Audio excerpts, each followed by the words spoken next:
So I, 27F, have a younger brother, Mike, 21 male. He is the definition of a man-child and a mama's boy, always complaining, always expecting others to bow to him. Just, overall, an asshole. Ever since he was born, my parents fussed over him for everything. He's not special needs, or had a traumatic birth or anything of the sort. He was just born. And my parents completely discarded me. My mom, 50F, especially. She went from a loving mother to one of those boy moms that people make fun of on the internet. My father, 50M, still showed me love and support, but he's always been too much of a coward to stand up to my mother and let me win at least once.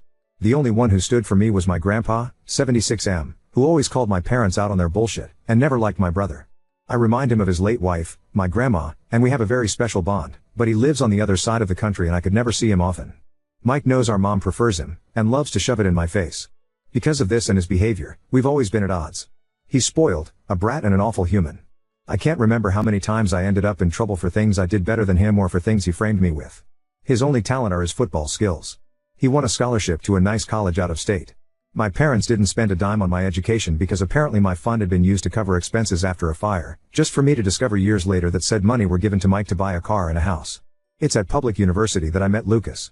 He was the first person I was really drawn to there.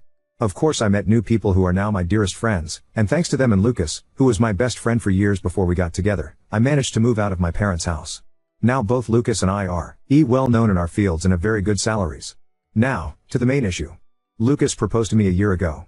We're very private people, so we didn't post it on social media or anything, and when I told my parents they dismissed it with a "that's nice." I'm starting to think they downright didn't listen to me at all. We decided that we wanted a nice but simple ceremony and reception with our friends and relatives. Lucas convinced me to invite my parents and brother, but they never responded to the invite. And whenever I went to visit and began to talk about my wedding, without mentioning it was a wedding, my mom would always speak over me and about my brother's accomplishments and wild adventures. At one point I got fed up with it, and interrupted my mom to tell her that there was an event I was planning to organize, whose date was unmovable. She told me that they couldn't attend, because my brother was playing the last game of the season that very same day, and wanted them to be there. Of course, this favoritism didn't surprise me. They missed my ballets, shows and both my high school and university graduation for things about him. At this point, I wanted to be petty. I told both my parents that it wasn't a problem to miss this event, purposely omitted the fact that this event was my wedding, and didn't insist further. Flash forward to a few weeks ago, I got married. It was perfect. My family, Lucas' family and our friends were all there, and we had a blast. My grandpa was happy to give me away, and it was just perfect. My relatives asked me multiple times why my parents weren't there with us. I was honest and simply said they had my brother's game to attend, and couldn't come. They gave me a few looks, and my grandpa was visibly angry for a while, but otherwise nothing strange happened. After the reception, Lucas and I left for our honeymoon, and were phone-free for the whole duration of the trip. But once we got back, we discovered that a shitstorm was coming us home. I turned my phone on, and was unable to even unlock it before a storm of notifications popped up. Most of them were from my mother and brother. Mike called me all sorts of nasty names and insulted me because, apparently, one of my paternal aunts posted the photos of the wedding on Facebook, and captioned it with a very obvious dig at my parents, especially my mom, for missing the wedding. The post apparently went viral in my parents' community, and they've been publicly shamed for their mistreatment of me. It also turns out that my grandpa personally visited my parents to go on a tirade to shame my father, his son, to the point of tears. And this seemed to be my father's breaking point, because he was so distraught for missing his only daughter's wedding and for his father's disapproval, that he finally rebelled against my mom and is threatening divorce unless she makes it up to me. I think that's the reason why my mom has been spamming my phone with messages, at first insulting and threatening and then downright pitiful, full of begging and pity parties. Now I'm at home with my husband, deciding how to approach the situation. Most of my relatives, even those I didn't invite to the wedding, reached out to apologize for what I went through and to claim they had no idea this was happening at home. Can't blame any of my relatives, they all live with my grandpa on the other side of the country or in another state, but my mom's sisters and friends are belittling me for not telling my mom about the wedding, because now she's inconsolable at the thought of having missed my wedding. Personally, I think she just claims that to save face, but I'm not sure. The latest messages from my father and mother seem extremely saddened and hurt for missing my wedding. Now my family is divided on three fronts, the majority who is sticking by my side, my maternal aunts shaming me for hurting my mom's feelings, and my maternal grandparents who are adamant that I forgive my mom in light of her atonement. My best friends are telling me not to listen to them. So, Reddit, Ida? Edit, thank you so much for the feedback and love. It's overwhelming. I'm going to address the popular questions here. 1. I did inform my parents about my wedding. I sent traditional on-paper invites to all my guests, and was notified that all invites had reached their addressees. I did not receive any answer from my parents and Mike, a few very distant relatives, and some people on Lucas' side. I did reach out to all of them through message to double check, and those who hadn't replied told me they couldn't come. I asked my parents and brother via text, but they didn't respond. I was left on read. Knowing them and given all the things I had to plan, I didn't bother insisting. 2. I didn't repeat the date of my wedding because I had already been told there was my brother's game. Plus, every time I insisted on highlighting my celebrations to get an answer, I was always told that it wasn't that important and to not be pissy and a bother. Because some things were simply more important than me. At this point I think it's fair for me to not insist anymore. It's not worth the effort. 3. I didn't keep my wedding a secret. I avoided telling my parents that it was my wedding to see if they would be interested in the slightest, but surprise surprise, they weren't. Despite this, I did openly talk about my wedding with my aunts and uncles. My mother was in the room with us a few times when I discussed venues or dress shops with my aunt, the FB post one, but sometimes mom was on the phone, and other times she was just chatting with other people. She never paid attention. When I talked about it during reunions, she smiled and said that's great, dear, and then would change the subject. Radio silence on Dad and Mike. 4. I kept in contact with them because, well, all the times I tried to go NC in the past years I've been harassed. I tried after my HS, bachelor's and master's, graduations, to which they never bothered to show up for reasons involving my brother. Every time I was shamed for daring to turn my back on family by my parents, my brother, my maternal aunts and my maternal grandparents. I think the turning point here is that, all those times, Lucas wasn't by my side. We started dating a little after my last attempt at going NC, and, how that I have him here, I feel more confident in my stance. But before that, I want this confident. As I already stated, all my paternal side lives on the other side of the country and wasn't aware of how they treated me. I did try to expose my parents once, at 14. My aunts, uncles and grandpa reprimanded them, they faked being sorry, and then once home I got the beating and gaslighting of my life for lying. After that, Elle kept in contact regularly with my paternal side, but omitting my parents' abuse out of fear, which TBH still haunts me to this day. Only grandpa knew, but he was always threatened to be alienated from me if he tried anything. 5. My parents and I are not from the same city. I live in a city an hour drive from my parents' small town, and they don't know my new address because once, my brother tried to break in my apartment to steal some cash and my mother backed him up, claiming that siblings share their goods. Now I moved, and I'll be sure not to tell them where I live. 6. My parents didn't buy my brother a car and a house before he even started high school. They bought him a car for his 16th birthday, and a house near his college when he began freshman year. They didn't spend the money of my fund right away, they just lied to me to use it later for my brother, keeping it stored for later in the meantime. Update 1. To those who believed my story was fake, I want to say that I'm happy your family life is better than mine, to the point of thinking of my reality as a fantasy, but I'd appreciate it if you stopped harassing me in DM, claiming that I'm writing a fake story for attention. If I've missed a few details in the OG post, it's because I was overwhelmed and crying my eyes out because of my family's harassment.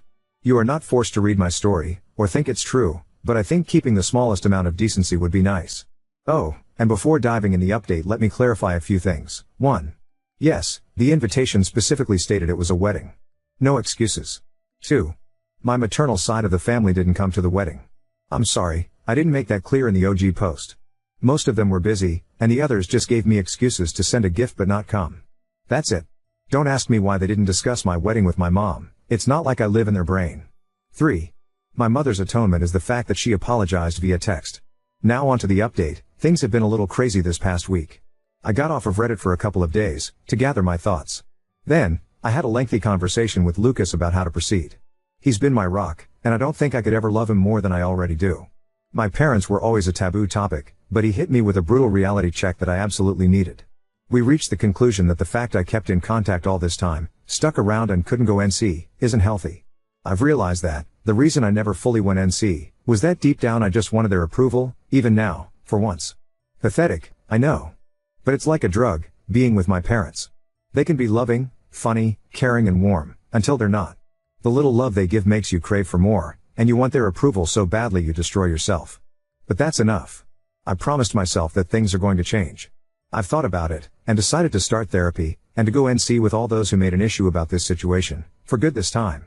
After the days dedicated on reflecting on how I feel, I ended up messaging my father to tell him that, if he wanted to talk, I would meet him, Mom and Mike in a neutral location the following day. He immediately replied and agreed, and we met at the park. My father's sisters and brother accompanied us for damage control. My father looked distraught and as if he had been crying for a while. My mom looked the same, but I think it was more out of anger and embarrassment. My brother looked annoyed. I told the three of them about how their behavior and preference in regards of my brother always hurt me, and that their abusive behavior made me realize that I didn't want contact with any of them again after that meeting. My mother tried to cut me off multiple times, but my aunt, the one who posted on FB, shut her up every single time. When I asked them why would they treat me this way, they didn't know what to say. My father kept crying and apologizing without giving me an answer, and my uncle reprimanded him for it. My mother seemed as if she was asking herself that for the first time, but well, in the end she just said that she simply disliked me. Plain and simple. And my brother? He just liked the attention and making me miserable as some kind of sport. I went on with my questions. When I asked why they never responded to my invite, they claimed to have never received one. I showed them the texts, but they denied receiving them. And well, it turns out that they hadn't, in fact, received my wedding invitation. When it arrived to their house, they weren't there. The only one in the house was my brother, who had come visiting for the weekend. He saw the invite and, as many of you guessed, ripped it up and trashed it. And then, when I texted my parents, he deleted the messages. Wasn't hard to do. According to him, they kept my chat archived and didn't get the notification. So, my parents never actually got a formal invitation. I was just distraught. I asked Mike why would he do that, and he just shrugged, and claimed that it wasn't as important as the stuff they had in program anyway. I had to stop Lucas from punching him in the face. Strangely enough, my parents were upset, and started reprimanding him. He actually began to throw a tantrum and cry crocodile tears, and I must admit that I was kind of satisfied. But then my mom claimed that all was resolved, there was no need to fuss over a misunderstanding, and it was time for me to clear their name. That set me off, and I interrupted her, telling her that they weren't forgiven at all, that just because Mike trashed the invite, it didn't mean it automatically canceled all their neglect out. Plus, all that time it was still very obvious that I was having a wedding, and they should have asked about it. You want to know my mother's response? She said something along the lines of I did hear you talking about a wedding of yours, but I just thought you were being delusional, and seeking my attention with exaggerated scenarios. She was convinced Lucas didn't actually like me, nor would ever marry me. When I tell you I was about to trash her face, do you believe me? Another thing came up. It turns out that my brother didn't have a football game to go to at all. My parents used the fact that my husband, friends and I know little to nothing about football, we prefer soccer, and the fact I stopped asking about it when Mike would mock me during his time in high school, to make up a story to avoid my event. At the time I wrote the OG post, I couldn't confirm or deny the presence of a game because my brother has private social media and Lucas and I are blocked, and I foolishly trusted my parents' word. But no. You want to know where they went with that man-child? They went to Disneyland, because Mike wanted to go. They used the football story to cover for my brother's 100th tantrum holiday, and apparently they did it multiple times in the past months. At that point I was just completely burnt out and overwhelmed by this amount of informations. The fact that I had been fooled this badly, that I was so gullible, Nelly made my blood boil, and I snapped. I stood up, and told my father he was a sad, weak man, unable to stand up for his kids unless his wife approved of it. I told my brother he was a little dipshit, a poor excuse of a man that will not accomplish anything in his life and that he'll always live like the leech he is, babied to the point of uselessness. And to my mom, I told her that she was the worst narcissist, pathetic, little woman on the earth, that she didn't even deserve to be addressed and judged, for her irrelevance. That not even God could help her out because she is just too rotten. Harsh, I know. My mother shot up from her seat to scream at me halfway through my rant to her, but I was just too mad. I shouted at her to shut the fuck up and sit down, and listen for once. She got so mad, it felt like steam was coming out of her ears. I don't remember much after that, just that I kept talking. And talking. It felt as if all my anger and hurt just flooded out. At one point I'm pretty sure the whole park was silent. I spat at my parents and Mike that I was disowning them all, and that if they're smart, they'll think before reaching out again. I took my purse and left with Lucas, Anna, and Francis, leaving my parents and brother at my aunt's and uncle's mercy. I think at some point the reality of what I had just learned and said finally hit me, because I ended up having a panic attack on the way home. Lucas was driving, so Anna helped me through it until we stopped in a parking lot to calm me down. I am beyond grateful for their help. Once home, I just fell on the bed and went to sleep. I really wanted to go with you guys' advice, and post the whole thread on FB, but given my work and career I couldn't expose myself like that. One thing is sharing my story from an anonymous throwaway on Reddit, the other is on FB, with my name and face plastered everywhere. I couldn't go down that path. Instead, I did something better. I made a folder with all of my ER's insults, messages and awful comments, and sent it to the woman in charge of my mom's church. It's a tight-knit community my mom worked her ass off to enter in, but that is also extremely judgmental, and being shunned by them is a death sentence. And well, that's exactly what happened. Just like clockwork, the scandal spread like wildfire, going out of the church and reaching the rest of the small town. You can imagine what this means for my mother and father. Because of my little spill, I did find other messages from my maternal side of the family, belittling me even more for upsetting their sister or daughter and insulting her. I just didn't care anymore at that point, so I followed you guys' advice, and told them that from now on, they will no longer be part of my life, and that they can talk shit all they want, I just won't care. Instead, they should be grateful I don't send their nasty texts to their employers and spouses. I blocked every single one of them, grandparents included, on everything. I did find a lengthy message from my father. He apologized for not being strong enough to face my mother, agreed that what I said was true, and couldn't believe that he had lost so much of my life because of her. He told me he is going to divorce her no matter what my decision will be, because he is tired of being controlled. He would like a relationship with me to make up for all the years that passed. I did reply to him, to tell him that as of now I really don't want to see him or forgive him. He has replied that he'll try his best to win me back, and that he loves me. I replied back that, as of now, I find that hard to believe, and then blocked him too. Frankly, his slimy way of trying to have an out from this situation by throwing my mother under the bus is pathetic. At least, she was hateful and owned up to it. He is only able to blame others for his choices. I don't want to surround myself with people like that. My mother and brother are blocked similarly too, my maternal side. Mike wrote other messages to taunt and insult me, and I just blocked him. My mom threw herself a pity party for being shunned by her community and for her marriage going into shambles, and I just replied good riddance before blocking her too. As for my grandpa, he has decided to stay with us for a while, to stick by my side. He really is the best, and has read some of your comments. He isn't going to admit that he's flattered by them. Since then a few days have passed, and all has been quiet. Lucas is spoiling me rotten, and I'm starting therapy soon.